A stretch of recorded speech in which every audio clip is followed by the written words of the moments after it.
Hi friends! Welcome back to my channel. My name's Laura and this is Purely Intentional Living. Today we are going to be talking about authenticity.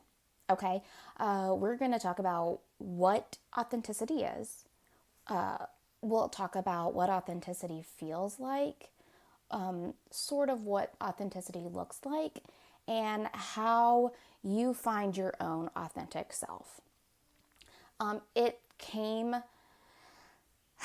I think authenticity is becoming something that is going to be so important for our society moving forward, for just where we're going in our human evolution and our societal evolution.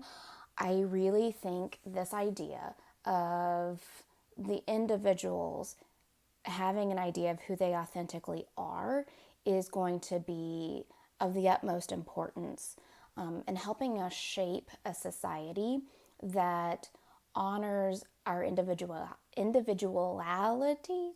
That still didn't come out right. Individuality. That's probably it. Who's gonna A society that's gonna honor that, but then also let that be for the good of the whole, which seems counterintuitive because if you're placing the importance on the individual, what does that do for the group? Doesn't that take away from that group dynamic of like coming togetherness? And that's kind of a subject for another day.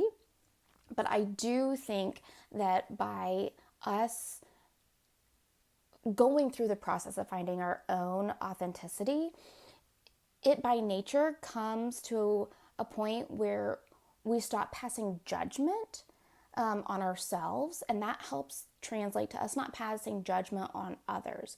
So by understanding that we're all unique and we all have our own core values and we're living our lives in accordance with that, will help us be less judgmental on how others identify with their own core values. And of course, we do have societal values that are important.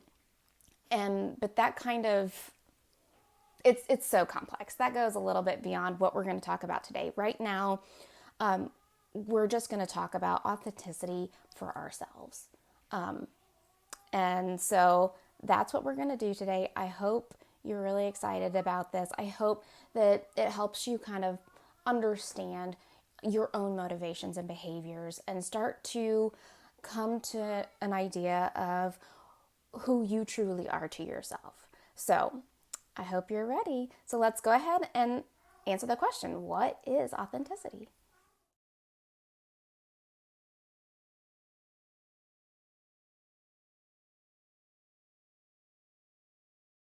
Okay, so let's start by defining authenticity because I like a good definition. Um, the dictionary definition of authenticity is the quality of being authentic. So real generic. So then what does authentic mean? So authentic is the undisputed origin or to be genuine. So to me, basically how I would personally define authenticity is the behaviors and choosing to live my life in a way that lines up with my core values and beliefs. So that's how I would define authenticity. But again, it's being authentic, it's being genuine. So, how are you being genuine to yourself?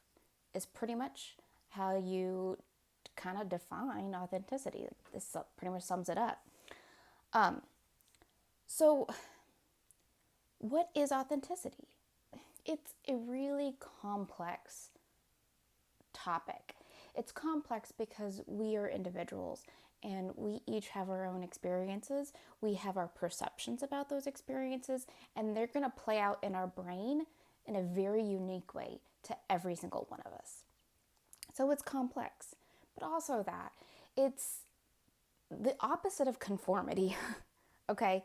It's conformity is something we're taught from the beginning of our lives. Okay, we come out and our parents are teaching us how to conform with their expectations, to conform with their ideas and beliefs. That's just how it goes. That's something we've all experienced. It looks different to each individual, but that's essentially what we've been taught. We've been taught how to conform with the norms and values of first our parents, and then when we go into school, the norms and values of school, and how to conform with school's expectations. And as you know, school's expectations are everybody needs to have the same answers, right? That's essentially it, right? We're all tested. We all had to take like some sort of qualifying graduation exam. We all have the same questions or similar questions, and we have to provide the same responses. We are taught conformity, not how to think individually. We are taught conformity. So not only have our parents been teaching us how to conform to their rules, their values, their belief systems, we then go into school and we're taught society's conformities. So to live an authentic way means we have to separate ourselves from everything we've been taught up until now, all of that conformity that we've been taught. And we need to figure out what is true for us as an individual, not the conformity version of us. Okay? Now, I do want to say authenticity is not a disregard of others. It's not disregarding the thoughts and feelings of others. Just like in our Constitution, we each have our own, we have our own freedoms, we have our rights, but we are not given permission to infringe on the rights of others. So authenticity is not, it is separating our social selves, our social identity, and figuring out who we are as an individual. But it's not so we can tell others that they're wrong or be judgmental. It's not about that. Okay, so I just wanted to throw that out there. The authenticity is about the individual, as separate from the whole, but it's about finding our true internal selves, our true values, what lines up with what feels right to us, without us needing to put that on someone else. So that kind of sums up what authenticity is in just kind of a definition way.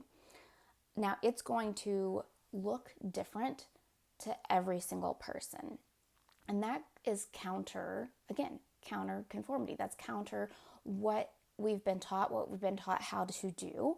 That's why so many people don't know who their true authentic self is because we're not taught individualism. We're not individualism, that we're not taught to be true to ourselves. We're taught to conform with the values of others, with the values of everyone else. Authenticity is about finding our values inside ourselves. So it's going to look different for everyone because, again, everyone's experiences are unique. That shapes our values. Our experiences shapes our values. It shapes our identities. And all of that goes into who we truly authentically are. And being able to honor that is going to look different for every single person. And that is okay. That's kind of the point, actually. That's kind of the goal. That's what I'm doing here. That's my purpose, is to help you learn your authentic self, what works for you at your soul level, and to be okay with that. And to know that who you truly are, what you're truly trying to do that is in alignment with yourself, is exactly who I want you to be for your own self, for your own highest good, for your own completeness. That is why authenticity is so important.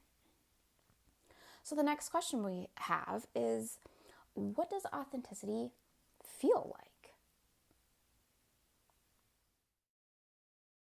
Okay, so our next question, what does authenticity feel like? Honestly, I feel like it's easier for us to talk about when we're out of alignment with our authenticity, what that feels like, because that's where I feel like a lot of us are. And you might not even realize that the feelings that you're having is because of this. So it's, like I said, it's easier to figure out our feelings of being out of alignment with our authenticity. What is that feeling when we're out of alignment? It feels like detachment. It feels like we're just kind of out of sorts. And I'm not talking about like you feel under the weather, like you just feel, I mean it can, like you just feel icky, but it's larger than that. It's feeling out of sorts with your life. Not specifically about your physical feelings. It feels like you're disconnected, especially like if you're disconnected from your soul, or you feel like you're not living the life you're supposed to live. It just feels like there's a disconnect. It can feel like numbness. You can just feel numb. And it even can feel like anxiety and depression. Now, those are clinical terms. There's a brain chemistry to those things. So I'm not diagnosing you. I'm just saying, like, you can feel anxious. You can feel, slight depression and it not be clinical. If you think that you have anxiety, depression, I recommend you go see your healthcare provider so you can get on the right medications and right treatment plan that's going to help correct those imbalances. And then you can work on that from there. But if you don't feel like you just feel like, oh, I just get butterflies in my stomach when I'm headed to work, just a little anxious about the day to come. That unfortunately can be normal, and that can be a sign of living out of alignment. If you are like, maybe I do have anxiety or depression, again, go see your your healthcare provider, and go from there, and they can help you figure out what's going to work best for you on an individual level. So that's just a little PSA for everybody. I mean, it feels like we're living on autopilot. You know, when you're driving to work and you know you left the house and you know you made it to work, but you don't remember the drive, you're literally on autopilot. And that's what living out of alignment can seem like. You don't know how you got where you are. You just are. And so again, there's a disconnect. It's autopilot. It's easy for us to kind of identify those emotions, but it's really hard for us to put words to the why behind why we feel that way. For one, we're not taught to identify these emotions. We're not taught language to help us explore this, and we're not taught we're not taught how to self-reflect. Which it requires self-reflection to be authentic to the self, right? So that's why it's easier for us to recognize we have these feelings, but not quite sure why, how, what to do with them. We just know that this is where we are. So it's easier to identify those things. When we live our life in conformity, we essentially shut off our connection to the self. It's a survival mechanism, which sounds like extreme. We are not trying to survive like bear. I mean, some people are trying to survive bear attacks, right? Like that can be a legitimate reality for people. But I'm talking about like our historical brain, that fight or flight response. We're not constantly threatened by saber-toothed tigers. Actually, I don't think we were ever threatened by saber-toothed tigers. I don't remember ancient history very well, but I do know like our ancient ancestors had to contend with lots of survival issues. So that's what I'm talking about. That was a really roundabout way. I'm talking about like that, how our brain is programmed. Our brain is programmed to assess every situation and make sure that we're safe. We live in a modern age, and we don't have those same safety issues, but our brain doesn't know that. It's not aware of that, so it's still processing that way. So that's why I'm talking about survival. Our brain literally puts this, like this issue of conformity. I mean, we choose conformity for survival, for safety, and that's because that's how our brain is programmed. So we choose this like survival mechanism, and when we choose that, I say choose, as a child, we were told you have to be this way. So I talked about we learned conformity first from our parents. Our parents give us rules. A lot of us, when we didn't line up with those rules, there were punishments usually. Usually we got spanked, or there was a punishment, okay? And we learned very quickly that those negative punishments, those negative consequences, those made us feel unsafe. And when we felt unsafe, our brain told us, hey, you need to do whatever it is to feel safe. And so we chose conformity to feel safe. Okay, that's what it is. So is that a choice? That's another, philosophical question for another day. But we have these survival modes, and that puts us in the game, okay? I like to think of it as playing the game. I mean, if you just think about reality as it is, society as it is, it very much is like you've got to play the game. You have to do this at work if you want a promotion. You've got to put in extra hours if you want to be noticed by your boss, or to put on your resume for a better job. Like you've got to do all of these rules. You've got to play all these games so you can survive in this society. So this game is set upon us really by years of capitalism and this patriarchal authority.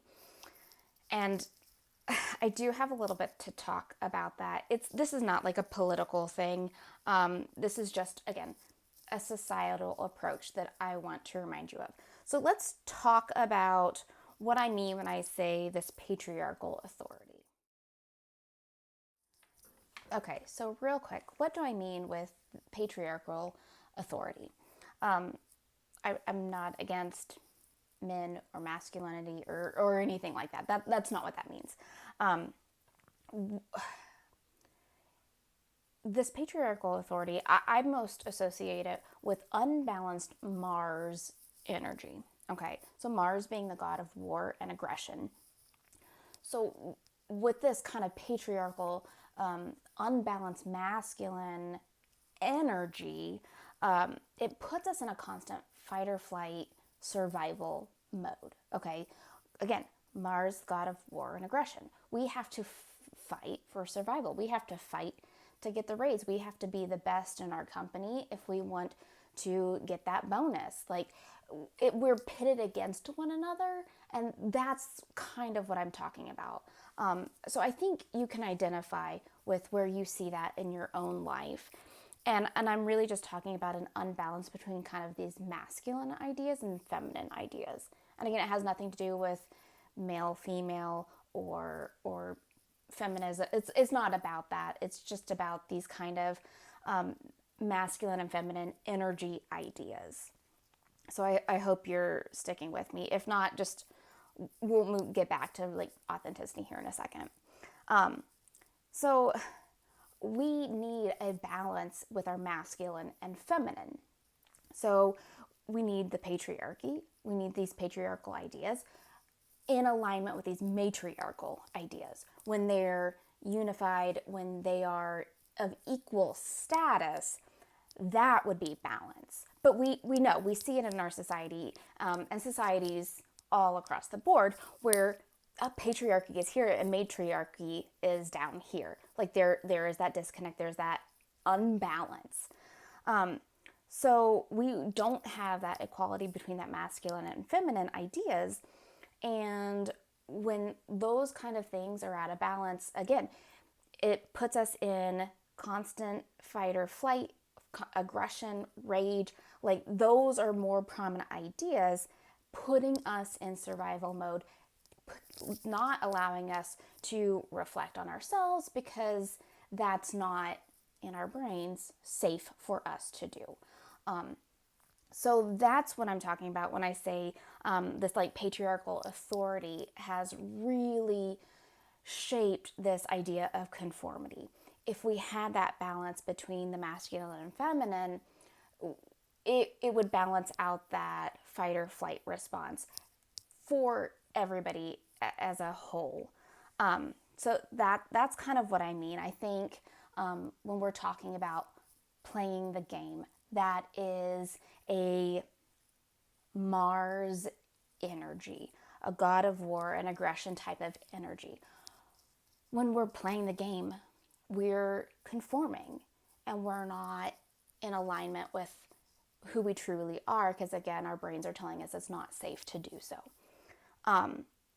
So those are kind of like why we are disconnected, why we feel numb, why we feel anxious and depressed. So let's talk about how we can identify feelings of authenticity. What does authenticity feel like? We've talked a lot about kind of like the negative aspects of it. So let's talk about the positives. What's it going to feel like? Why is it important for us to pursue this authentic self idea? What's in it for us?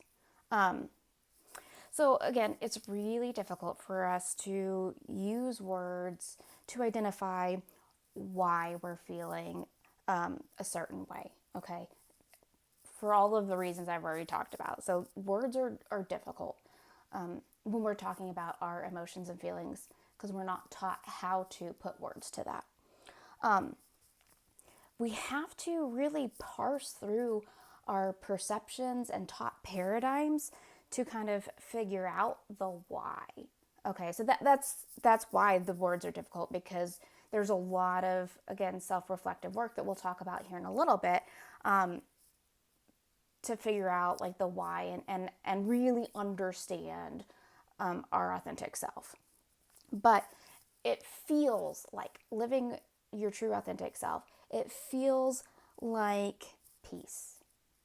It feels like you're at peace. It feels like you are in a state of calm. It feels very clarifying. You feel like you have a sense of clarity about you. So like we talked about before, we're driving on autopilot. We know we left the house. We know we made it to work, but there's like we're not clear on how we even got there. Did we actually stop at the stop sign? I don't know, right? When we're living in that authentic state and we're taking ourselves out of autopilot, we have clarity. We can remember step A to step B. So there's just a sense of clarity. It feels clear. There's almost a sense of time slowing down, but not in a bad way. Again, think about autopilot. Where did that time go? Like you essentially have lost time. Whether your commute's 30 minutes, 10 minutes, like where did all that time go? Time kind of slows down when you're living your authentic self and you notice things, okay? It's actually a good thing. You'll start to notice things that bring a smile to your face. So again, that's not really a feeling, but it is. Like, you know what I'm talking about. Like when you notice a bird outside and it makes you smile. Or, you see a feather and it reminds you of this. Like those are the moments that I'm talking about. Time slows down to where you can start picking up on things.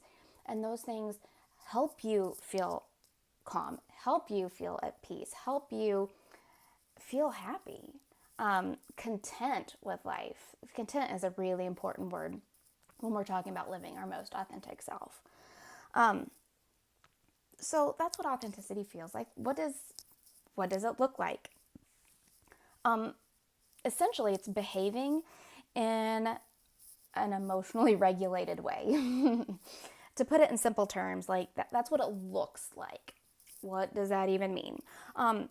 Really, you look cool, calm, and collected, right? You're not frazzled. You're not rushing around. You're not in a high stress, constant state of high stress.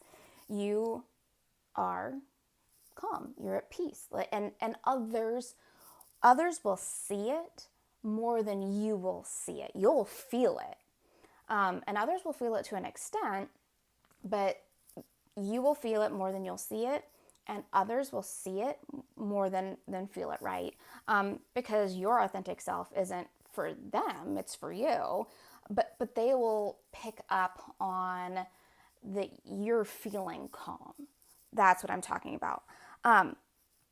The behaviors are easier to see, right? Because so a lot of times we don't notice our behaviors if we're not paying attention. So that's why that is. Others see our behaviors all the time. Again, when we're running on autopilot, we're just behaving in set ways without thinking about it. And others see that. They know what our normal is, what our normal behaviors are. And when we're self-reflecting, when we're choosing to get off autopilot and live in our authentic self, they will see our behaviors change. They'll see that our emotional reactions are different. And they'll want to know why. They'll ask you, like you'll start to notice. Like that's one of the things that it looks like is people will start asking you, hey, you look content. How are you doing it? Like, what's your secret? All right. So that's what it looks like. Again, it's really hard for me to generically say what that will look like for you because all of our behaviors and actions are specific to us. And so my state of self-authenticity will look different than yours. But people will still make those same comments because they'll notice a shift. They'll notice that change. So that's kind of what it looks like. But the most important question is, how do we find our authentic self, right? We've talked about, what the definition is. We've talked about what it feels like when we're not our authentic self. We've talked about how we can feel when we're actively pursuing that. So how do we even get there? It really is the most important part of all of this is the actual work to get to that point. So we're going to talk a little bit about kind of the brain again, because that's a really key part of this, because it's about behaviors, right? So we'll talk a little bit about the brain. We'll talk about, again, generically, what steps to take for you to find your authentic self. So let's get into that. Okay, so how do you find your authentic self? Essentially, what you are doing is you're reevaluating your motivation behind your behavior, then exploring where and why that motivation originated. So, simple, right? But that's what we're talking about when we talk about, like, there's a lot of brain science actually behind this. Really, we're psychoanalyzing. We're going to therapy with ourselves, where we think back about why we value this, why we behave this way when we are feeling cornered, why we are constantly in a state of stress. We have to pick a value and trace it back to the beginning. So that's not easy, and it's time consuming, and not to discourage you, but it's kind of never ending. But don't let that discourage you, because honestly, as soon as you start taking those steps and you choose to find your authentic self, you will start to change almost immediately.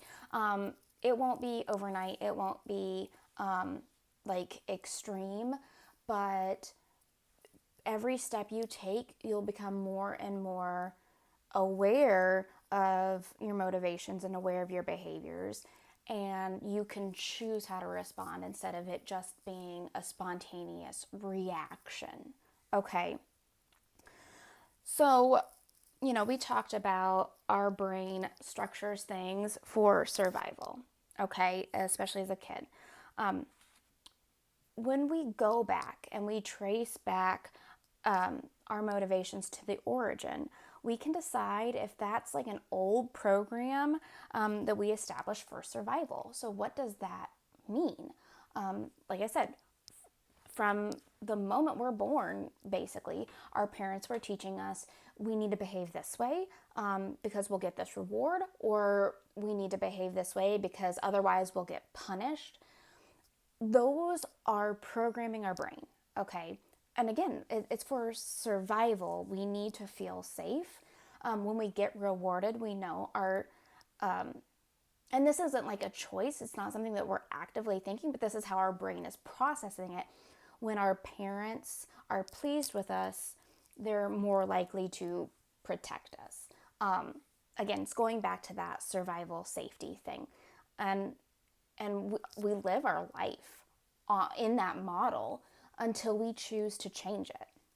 Okay, that's what this is all about.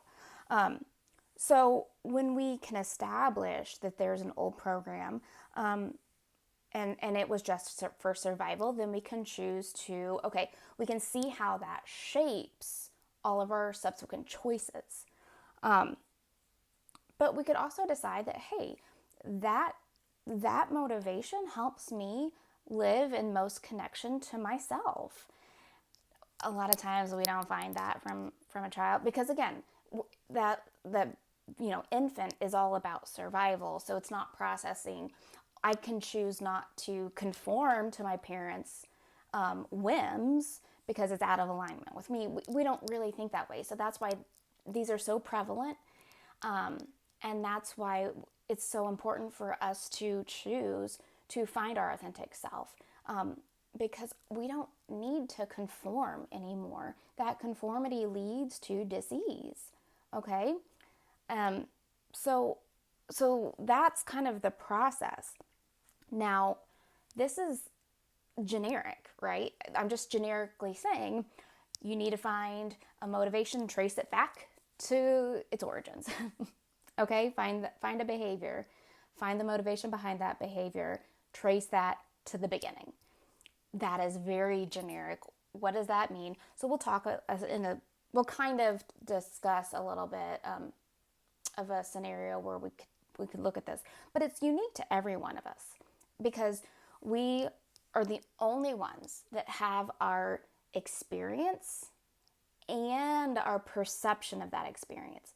So with our siblings, those are the easiest ones when we're talking about childhood. Those are the easiest ones for us to say, hey, we're not the same person, even though we had basically the same experience.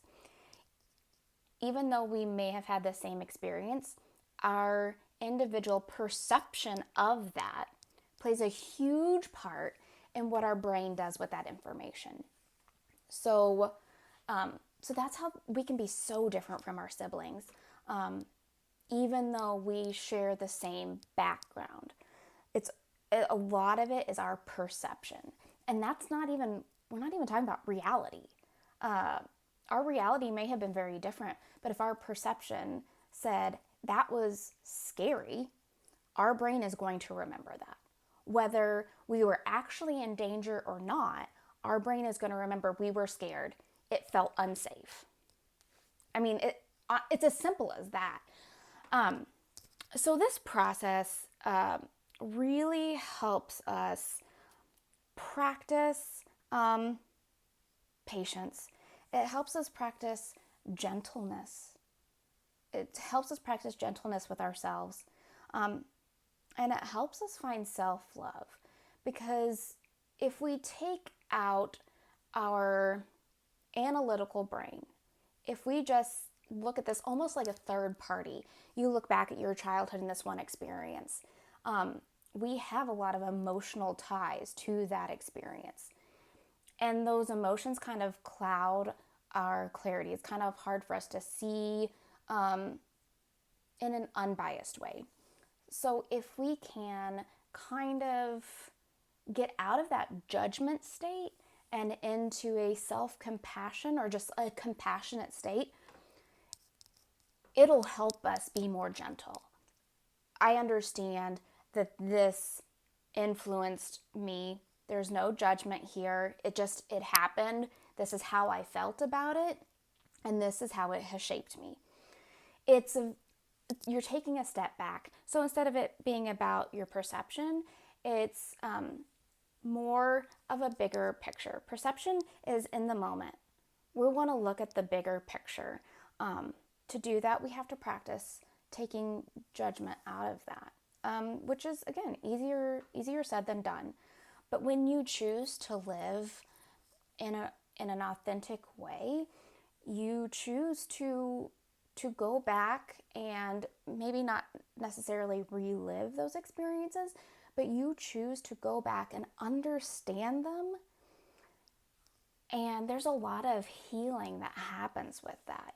A lot of healing the inner child stuff that happens with that. Not only does it help you feel better in the present, but there's so much healing old hurts that you didn't even think you had that goes into this. So let's see if we can find kind of a scenario. Let's take money. Money is a really common emotional trigger for a lot of people for a lot of different reasons, right? So that's what I mean. It's unique to all of us. Whether you grew up dirt poor, whether you grew up uber rich, even on those spectrums, you can kind of have the same perception in a bizarre way, okay?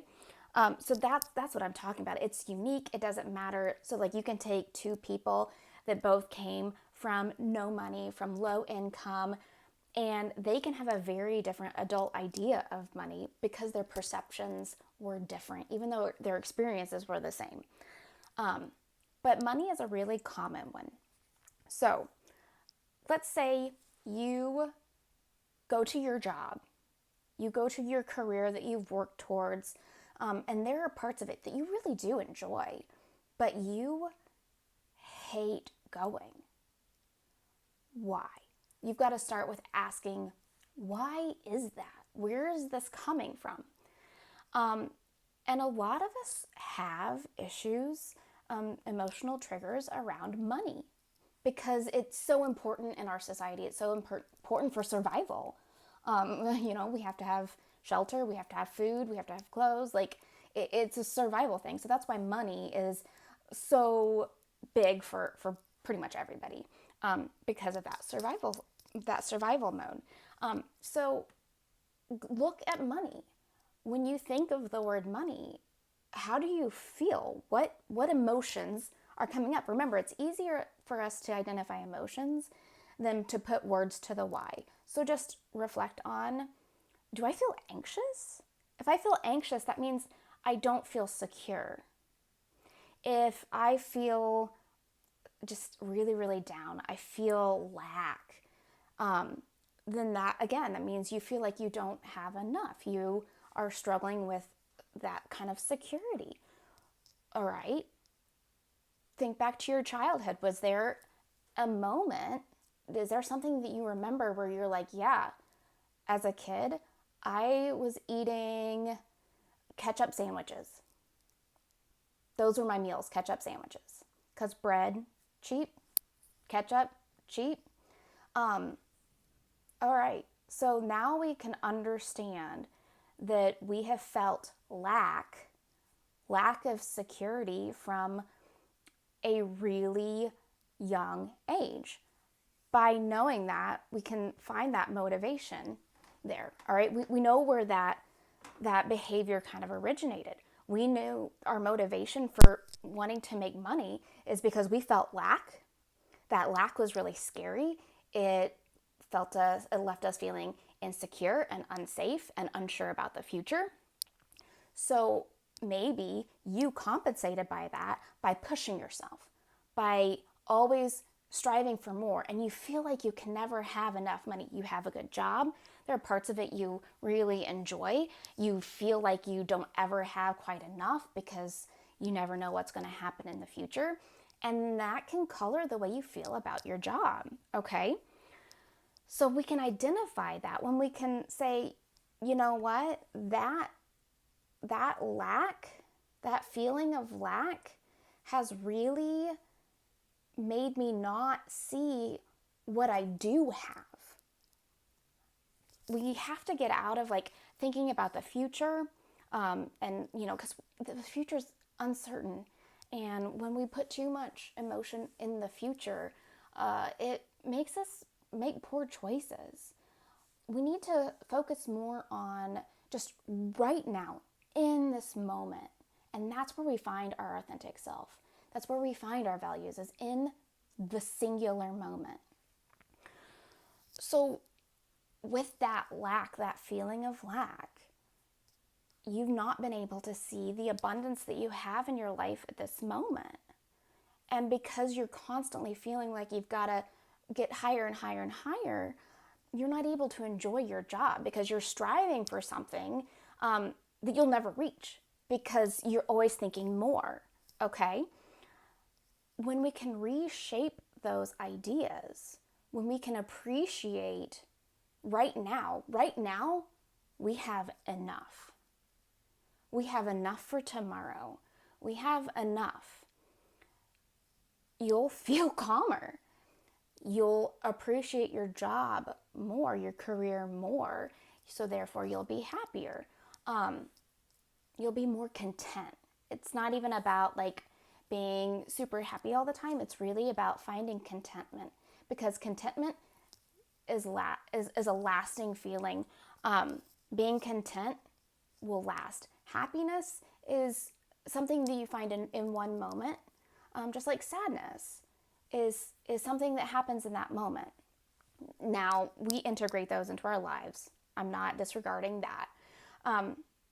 But if you think about it, like, you can move past those. And something that helps you not have those emotional extremes is being content. Okay? So again, that's another why we should be looking for that self-authenticity. So that's just one example. That's just one way that somebody could approach it. Somebody could have those motivations. But that's kind of what I'm talking about. Way easier said than done. But it starts with you asking the question why and reflecting on that. Trying to find the source. And sometimes that takes a long time. It just does. But the moment you decide that you want to ask why is the first step into realigning with who you truly are. Okay, I think that pretty much wraps up what I wanted to say about authenticity. Why it's important, what it feels like, what it doesn't feel like, what it is. So I hope that can provide you some direction, some clarity, and the drive to want to answer the why for you, okay? Again, it's hard work. It can be overwhelming at times. So again, gentleness and just loving yourself is the way to approach it. But I know that you are ready to live in a society that values authenticity. That is what we are here to do. That's what we're here to find. And you and I value that. Okay, so let that help you find your own way and be your own authentic self. If you have any questions, drop them in the comments below. You can email me. I've got that in the description below. Just reflect on that, and I hope that you find a part of yourself that you didn't know you had, in a good way. All right, until next time, stay inspired.